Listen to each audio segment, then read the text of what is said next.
शाम का समय था। खिड़की के बाहर हल्की बारिश हो रही थी। मीरा चुपचाप खिड़की के पास खड़ी थी। फोन हाथ में था और उसकी आंखों में आंसू झिलमिला रहे थे। कमरा हल्की रोशनी से भरा था, शांत लेकिन भारी माहौल। रसोई के दरवाजे पर मीरा की माँ सरला खड़ी थी। उसकी नजरों में चिंता थी।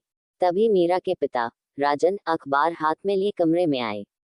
उन्होंने तुरंत महसूस किया कि कुछ ठीक नहीं है। मीरा, उन्होंने पूछा, तू रो क्यों रही है? कुछ नहीं पापा, मीरा ने धीमे से कहा।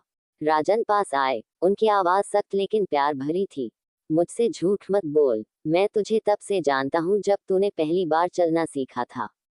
तेरी खामोशी, तेरे आंसुओं से भी ज्यादा कुछ कह रही है। सरला ने धीरे से कहा, बोल बेटा, हम हमेशा तेरे साथ हैं।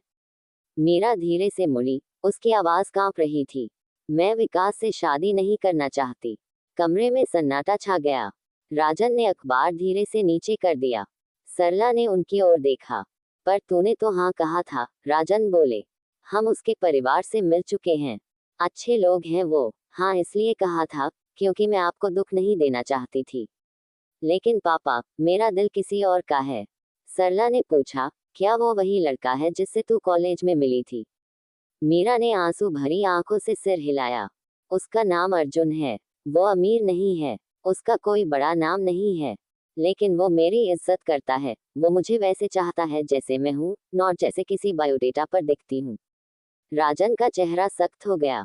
और हमारी इज्जत, जो वादा हमने विकास के परिवार से किया। मीरा की आवाज ऊंची हो गई। और मेरी जिंदगी का क्या पापा? क्या मैं किसी और का सपना जीऊं, सिर्फ इसलिए कि आपके सपने पूरे हों? राजन चुपचाप दरवाजे की ओर मुड़े। सरला मीरा के पास आए और उसे गले से लगा लिया। कभी कभी, सरला ने धीरे से कहा, बेटी को जोर से बोलना पड़ता है ताकि उसकी चुप्पी उसका भविष्य ना छीन ले। राजन ने दरवाजे पर रुककर पीछे देखा। उनकी आवाज अब शांत थी। मैंने तो हमेशा तेरी खुशी ही चाही थी। बस ये समझ नहीं पाया कि उसका कोई और नाम भी हो सकता है। वो मीरा के पास आए और उसके सिर पर हाथ रखा।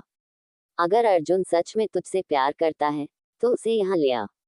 एक बाप को ये जानना जरूरी होता है कि उसकी बेटी का दिल किसके पास रहेगा। मीरा फूट फूट कर रो पड़ी। इस बार राहत के आंसू थे। सरला ने उसका हाथ थाम लिया। राजन वहीं खड़े रहे। दिल टूटा, पर अब समझ में आने लगा था। बारिश की बूंदें अब भी खिड़की से टकरा रही थी, जैसे सब कुछ चुपचाप आशीर्वाद दे रही हो।